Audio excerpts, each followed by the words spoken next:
Never run out of battery again with the INIU portable charger, the slimmest 10,000 milliamp hour power bank that keeps your devices charged on the go.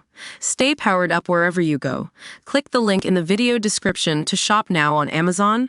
Imagine a world where Microsoft, one of the largest tech companies in the world, becomes even more dominant in the gaming industry after its massive acquisition of Activision, Blizzard for a staggering $69 billion. Sounds like a dystopian future, right? Well, not exactly, thanks to a surprising twist.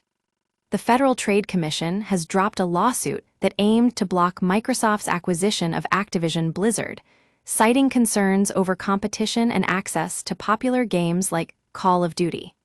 But what led to this decision?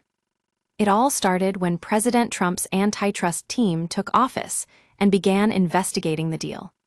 They were worried that Microsoft's control over Call of Duty could give it an unfair advantage in the gaming market, potentially excluding smaller competitors from accessing this content. But despite their efforts, the FTC was unable to convince a court to pause the deal or block it altogether. In fact, a federal appeals court had already sided with the lower court in May, weakening the FTC's case even further. Now, you might be wondering why the FTC decided to drop the lawsuit. Well, according to FTC Commissioner Andrew Ferguson, taxpayer dollars should not be used for legally dubious partisan stunts. It seems that the agency is more focused on protecting consumers and ensuring a fair business environment than pursuing political agendas. But what does this mean for gamers like us?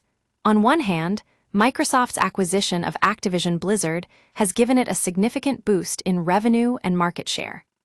The company is now the third largest video game company in the world, behind only Sony and Tencent. On the other hand, some critics have raised concerns that this deal could stifle competition in the gaming industry.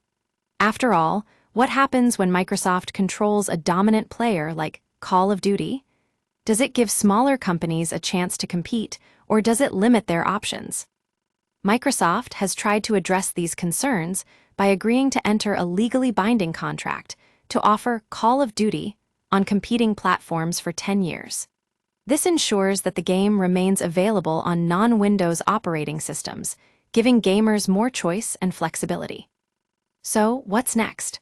Well, Microsoft Sphere will continue to keep an eye on this developing story and bring you updates as we learn more. In the meantime, it's clear that the gaming industry is going to be a lot more interesting with Microsoft at the helm.